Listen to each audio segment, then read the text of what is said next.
মধ্যপ্রাচ্যে যুক্তরাষ্ট্র ও ইসরায়েলের অপশাসনের বিরুদ্ধে লড়তে ইরানের পাশে দাঁড়িয়েছে রাশিয়া। শুধু তাই নয়, দেশটি ফিলিস্তিনের জনগণের অধিকার আদায়েও তীব্র সোচ্চার। আরেক মুসলিম দেশ সিরিয়ারও দীর্ঘদিনের বন্ধু রাশিয়া। বিশ্বের মোড়ল যুক্তরাষ্ট্র ও ইসরায়েলকে সমীহ করে অনেক শক্তিধর রাষ্ট্রই যখন চুপ, তখনই আরেক মুসলিম দেশ ইরান ও ফিলিস্তিনের পাশে দাঁড়িয়ে সবসময় কথা বলছে রাশিয়া। তবে কি মুসলিমদের বন্ধুতে পরিণত হয়েছে প্রেসিডেন্ট ভ্লাদিমির পুতিনের নেতৃত্বাধীন দেশটি? এমন প্রশ্নের উত্তর খুঁজতে জানতে হবে বেশ কিছু তথ্য। সে বিষয়ে আলোচনা করতেই ইনসাইড স্টোরির পুরোটা জুড়ে আপনাদের সাথে আছি আমি, সৃজন মাহমুদ।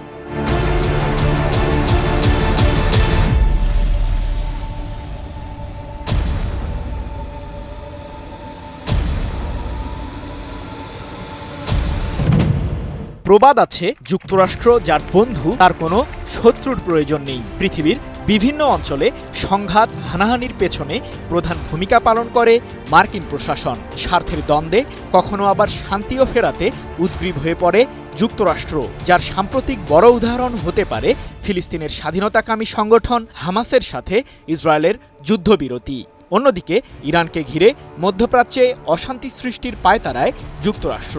তবে মার্কিন প্রশাসনের মোড়লগিরির বিরুদ্ধে শক্ত অবস্থান নিতে দেখা যায় রাশিয়াকে। বিশেষ করে মধ্যপ্রাচ্য নিয়ে স্বার্থের দ্বন্দ্বে প্রায় জড়ায় ওয়াশিংটন ও মস্কো। তবে দেশটির সাম্প্রতিক কার্যক্রম তাকে করে তুলেছে মুসলিম দেশগুলোর বন্ধু রাষ্ট্র। রাশিয়ার মোট জনগণের মাত্র 15% মুসলিম। তবে 2034 সালের মধ্যে দেশটিতে মুসলিম জনগোষ্ঠীর সংখ্যা 30% দাঁড়াবে বলে জানিয়েছেন রাশিয়ার গ্র্যান্ড মুফতি শেখ রাভিল গাইনুদ্দিন। বিষয়টি নিশ্চিত করেছে তুরস্কের রাষ্ট্রীয় সংবাদ মাধ্যম আনাদালু আজান্সি।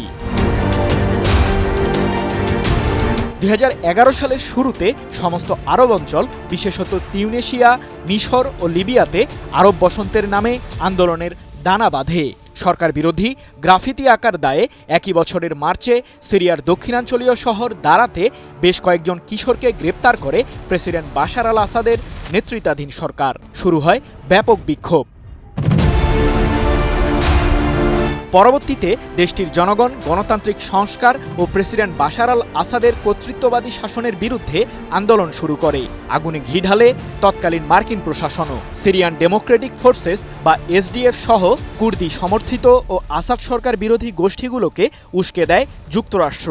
অস্ত্র ও প্রশিক্ষণ দিয়ে সরকার বিরোধীদের সহায়তা করে মার্কিন প্রশাসন। ফলে সিরিয়া জুড়ে শুরু হয় ব্যাপক গৃহযুদ্ধ। 2015 সালে গৃহযুদ্ধে প্রেসিডেন্ট আসাদ সরকারকে সহায়তা করতে নাক গলায় রাশিয়া। বিদ্রোহী গোষ্ঠীগুলোর আস্তানা লক্ষ্য করে বিমান হামলা চালায় রুশ সামরিক বাহিনী। তাতে সাময়িকভাবে বন্ধ হয় গৃহযুদ্ধ। সিরিয়ার গৃহযুদ্ধ মোকাবিলায় রাশিয়ার এমন হস্তক্ষেপের মাধ্যমেই আলোচনায় আসে মধ্যপ্রাচ্যে মুসলিমদের পাশে মস্কোর অবস্থানের বিষয়টি। সিরিয়ার বন্দর শহর তার্তুসে একটি নৌঘাঁটি স্থাপন করেছে রাশিয়া, যা ভূমধ্যসাগরীয় উপকূলের কাছেই অবস্থিত।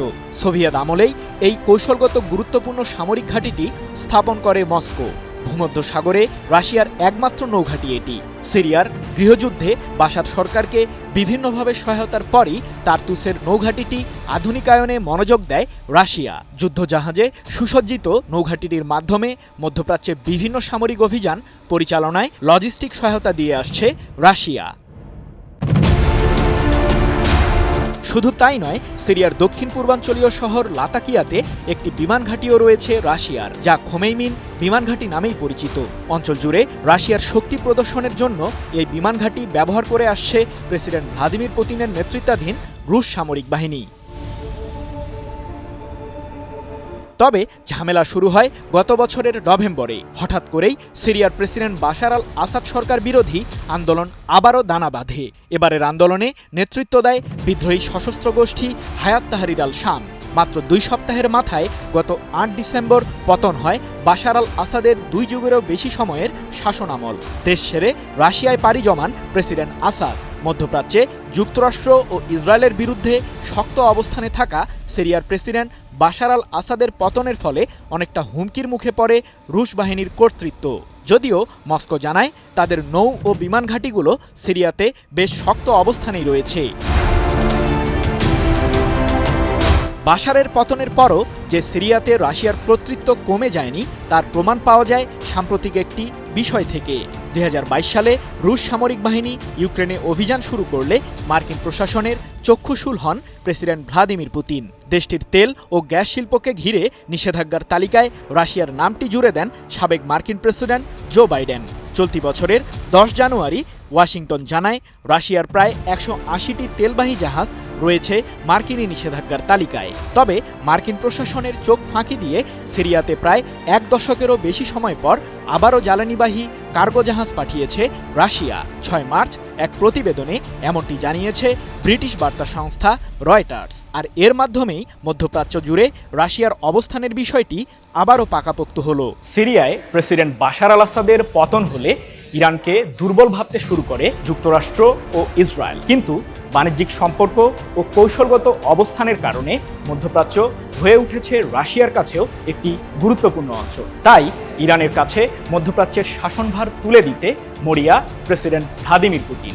এরই মধ্যে বেশ কিছু পদক্ষেপ গ্রহণ করেছে মস্কো ও তেহরান। আঞ্চলিক সংঘাত মোকাবিলা ও বাণিজ্য সম্প্রসারণে ইরানেরও পাশে রয়েছে রাশিয়া। 2020 সালের শুরুতে ইরানের বিরুদ্ধে পশ্চিমারা নিষেধাজ্ঞা তুলে নিলে রাশিয়ার তৈরি আধুনিক প্রজন্মের S-300 ক্ষেপণাস্ত্র প্রতিরক্ষা ব্যবস্থা যোগ হয় ইরানের সামরিক বহরে, যা দেশটির প্রতিরক্ষা ক্ষমতাকে বহুগুণে বৃদ্ধি করে তোলে।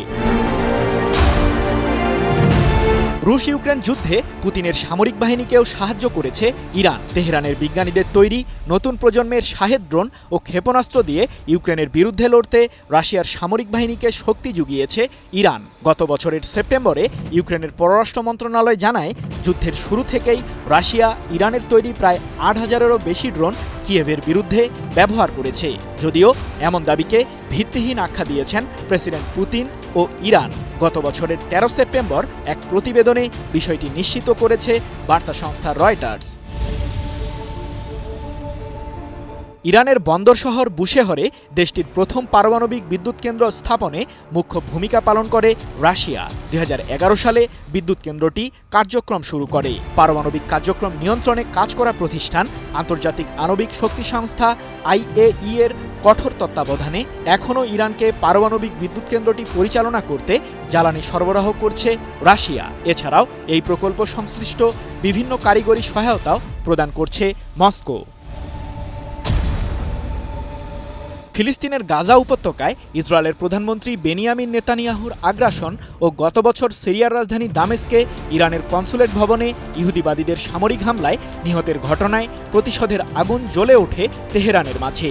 দেশটির সর্বোচ্চ প্রতিরক্ষা বাহিনী ইসলামিক বিপ্লবী গার্ড কর্পস IRGC গত বছর 2 দফায় ইসরায়েলের রাজধানী তেল আবিবকে লক্ষ্য করে ড্রোন ও ক্ষেপণাস্ত্র হামলা চালায়। বাদ যায়নি প্রধানমন্ত্রী নেতানিয়াহুর ব্যক্তিগত বাসভবনও, যদিও সে সময় ওই বাড়িতে ছিলেন না ইসরায়েলের প্রধানমন্ত্রী। তবে ইহুদিবাদীদের ইরানের সামরিক ও প্রতিরক্ষা শক্তি সম্পর্কে কঠোর বার্তা দিতে ওই 2টি হামলা গুরুত্বপূর্ণ ভূমিকা পালন করেছে। পরবর্তীতে অবশ্য ইসরায়েলও প্রতিশোধ নেয়। তবে দুই পক্ষের হামলায় ক্ষয়ক্ষতির বিচারে এগিয়ে রয়েছে ইসরায়েল, যার ফলে আলোচনায় আসে ইরানের সামরিক ও প্রতিরক্ষা শক্তির বিষয়টি। কারণ দেশটি মার্কিনী নিষেধাজ্ঞায় জর্জরিত। এর মাঝেও কিভাবে শক্তি অর্জন করল তেহরান প্রশ্নের উত্তর খুঁজতে ব্যস্ত হয়ে পড়ে ইসরায়েল ও হোয়াইট হাউস। মার্কিনী নিষেধাজ্ঞার ফলে সমরাস্ত্র আমদানিতে বেশ বড় ধাক্কা পায় ইরান। তবে রাশিয়ার বন্ধুত্ব এবং নিজ দেশের বিজ্ঞানীদের প্রতি আস্থার মাধ্যমেই সমরাস্ত্রে বেশ শক্তিশালী অবস্থান তৈরিতে সফলতা দেখিয়েছে দেশটি। গত বছরের ডিসেম্বরে রাশিয়ার তৈরি 2টি আধুনিক প্রজন্মের যুদ্ধবিমান সুখোই Su-35 কিনে ইরান, যেটিকে মস্কো ও তেহরানের জন্য একটি বড় রাজনৈতিক জয় হিসেবেই বিবেচনা করছেন সামরিক বিশ্লেষকরা। কারণ দুই পক্ষই ওয়াশিংটনের নিষেধাজ্ঞার তালিকায় রয়েছে, যার কারণে মার্কিনী শক্তির বিরুদ্ধে কঠোর অবস্থানে থাকে রাশিয়া ও ইরান। এছাড়াও মস্কো তাদের যুদ্ধবিমানগুলো বিক্রি করতে মার্কিনী নিষেধাজ্ঞার কারণে বাধার মধ্যে পড়েছিল, কিন্তু ইরান সেগুলো কেনায় দুই দেশের মাঝে কৌশলগত সম্পর্ক তৈরি হয়। এদিকে চলতি বছরের 17 জানুয়ারি রাশিয়া সফরে যান ইরানের president Masoud Pezeshkian. Donald Trump মার্কিন মসনদের দায়িত্ব নেবার ঠিক 3 দিন আগে ইরানের প্রেসিডেন্টের মস্কো সফর ঘিরে হোয়াইট হাউসে তৈরি হয় আলোচনা সমালোচনা। সব জল্পনা কল্পনার অবসান ঘটিয়ে রুশ প্রেসিডেন্ট পুতিনের সাথে কৌশলগত বিভিন্ন চুক্তি সেরে ফেলেন পেজেশকিয়ান। এর মাধ্যমে আগামী 20 বছর যাবৎ সামরিক ও প্রতিরক্ষা খাতে রাশিয়ার সহায়তা পাবে ইরান। গত 11 মার্চ ওমান উপসাগরে ইরানের সাথে যৌথ নৌমহড়ায় অংশ নেয় চীন ও রাশিয়া। 3 দেশের নৌবাহিনীর মধ্যে পারস্পরিক সহযোগিতা বৃদ্ধিতে এই মহড়ার আয়োজন করে ইরান। এছাড়াও আঞ্চলিক নিরাপত্তা প্রতিষ্ঠার জন্য গুরুত্বপূর্ণ ভূমিকা পালন করবে নৌমহড়াটি। এর মাধ্যমে আবারও ইহুদিবাদী শাসনের বিরুদ্ধে রাশিয়ার অবস্থান পরিষ্কার হলো।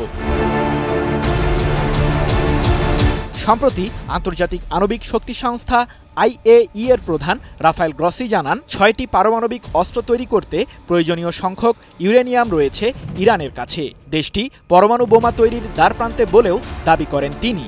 এদিকে ইরানের জ্বালানি তেল রপ্তানি শূন্যের কোটায় নামিয়ে আনতে দেশটির উপর নতুন করে নিষেধাজ্ঞা জারি করেন প্রেসিডেন্ট ট্রাম্প। দ্বিতীয় মেয়াদে মার্কিন মসনদের দায়িত্ব নেবার পর ইরানের বিরুদ্ধে এটি ট্রাম্পের প্রথম পদক্ষেপ। তবে IAEA তেহরানের পারমাণবিক কার্যক্রম নিয়ে সংশয় প্রকাশ করলে ভয় পান ট্রাম্পও। ইরানের সাথে সমঝোতা করতে রাশিয়ার হস্তক্ষেপ কামনা করেন মার্কিন নয়া শাসক। কিন্তু সবকিছুই ভেস্তে গেল বেইজিং বৈঠকে। পারমাণবিক ইস্যুতে আলোচনা করতে ইরান ও রাশিয়াকে সাথে নিয়ে জরুরি বৈঠক ডাকে চীন। 14 মার্চ দেশটির রাজধানী বেইজিংয়ে ত্রিপক্ষীয় বৈঠকটি অনুষ্ঠিত হয়। তবে রাশিয়া ট্রাম্পকে ইরানের সাথে সমঝোতার আশ্বাস দিলেও বেইজিং বৈঠকে উঠে এলো উল্টো দৃশ্য। ইরানের প্রতি মার্কিন প্রশাসনের জারি করা নিষেধাজ্ঞাকে বেআইনি আখ্যা দিয়ে চীন ও রাশিয়ার কূটনীতিকরা জানিয়ে দিলেন পারমাণবিক কর্মসূচি এগিয়ে নেয়ার অধিকার আছে তেহরানের। ফলে ভেঙে গেল মার্কিন প্রেসিডেন্টের ইরানকে ঘিরে সব স্বপ্ন। আর আবারও প্রমাণিত হলো মুসলিমদের প্রতি রাশিয়ার শক্ত অবস্থানের বিষয়টি। ফিলিস্তিনের গাজা ইস্যুতে বরাবরই সরব রাশিয়া। সম্প্রতি গাজায় যুদ্ধবিরতির মধ্যে দখলদার ইসরায়েলের ভয়াবহ হামলায় উদ্বেগ প্রকাশ করেছে মস্কো। শুধু তাই নয়, মার্কিন প্রেসিডেন্ট ট্রাম্পের গাজা দখল ইস্যুকে কেন্দ্র করেও তীব্র প্রতিক্রিয়া জানিয়েছে প্রেসিডেন্ট ভ্লাদিমির পুতিনের নেতৃত্বাধীন দেশটি। সম্প্রতি গাজায় দখলদার ইসরায়েলের ভয়াবহ প্রাণঘাতী হামলার বিষয়ে সতর্ক করেছে রাশিয়া। জানুয়ারিতে যুদ্ধবিরতির পর অবরুদ্ধ এলাকাটিতে হামলা চালিয়ে নতুন করে কয়েকশো ফিলিস্তিনিকে হত্যা করেছে ইসরায়েল। এ বিষয়ে ক্রেমলিন মুখপাত্র দিমিত্রি পেসকভ বলেন, পরিস্থিতির অবনতি আরও উত্তেজনারই অংশ। এটি আমাদের জন্য উদ্বেগের কারণ হয়ে উঠেছে। ক্ষমতার চেয়ারে বসার পরপরই যুক্তরাষ্ট্রের প্রেসিডেন্ট ডোনাল্ড ট্রাম্প বলেছিলেন, গাজা যুদ্ধ শেষের পর এই উপত্যকাকে যুক্তরাষ্ট্রের কাছে হস্তান্তর করবে ইসরায়েল। এর মাঝেই উপত্যকার বাসিন্দাদের অন্য কোথাও পুনর্বাসন করা হবে। আর এ কাজের জন্য গাজায় যুক্তরাষ্ট্রের সৈন্যের প্রয়োজন নেই। সে সময় মার্কিন প্রেসিডেন্ট আরও বলেছিলেন, তিনি গাজা উপত্যকা থেকে ফিলিস্তিনিদের সরিয়ে নিয়ে মিশর এবং জর্ডানে পুনর্বাসিত করতে চান। গাজা পরিষ্কার করে সেখানে বিভিন্ন ধরনের উন্নয়ন প্রকল্প বাস্তবায়নের কথাও বলেন তিনি। মার্কিন প্রেসিডেন্টের সেসব কথার কড়া প্রতিবাদ জানায় রাশিয়া। রুশ পররাষ্ট্র মন্ত্রণালয় বলেছিল, প্রেসিডেন্ট ডোনাল্ড ট্রাম্পের গাজা থেকে ফিলিস্তিনিদের সরিয়ে নেওয়ার এবং উপত্যকায় যুক্তরাষ্ট্রের মালিকানা প্রতিষ্ঠার বিষয়ে করা মন্তব্য অত্যন্ত বেদনাদায়ক। তার এই মন্তব্য মধ্যপ্রাচ্যে উত্তেজনা আরও বাড়িয়ে তুলবে বলেও জানিয়েছিল দেশটি। মধ্যপ্রাচ্যের মুসলিম সংখ্যাগরিষ্ঠ দেশগুলোর সাথে বিশেষত সিরিয়া এবং ইরানকে পাশে নিয়ে বৈশ্বিক ভূরাজনীতিতে গুরুত্বপূর্ণ খেলোয়াড় হিসেবে আবির্ভাব হয়েছে রাশিয়ার। ধর্মীয় কূটনীতি এবং জাতীয় স্বার্থ, এই দুইটি বিষয়কে গুরুত্ব দিয়েও যে বৈশ্বিক রাজনীতিতে প্রভাব খাটানো যায় তার উদাহরণ রুশ প্রেসিডেন্ট ভ্লাদিমির পুতিন। আর এর মাধ্যমেই প্রকাশ পায় মুসলিমদের প্রতি পুতিনের বন্ধুত্বের বিষয়টি।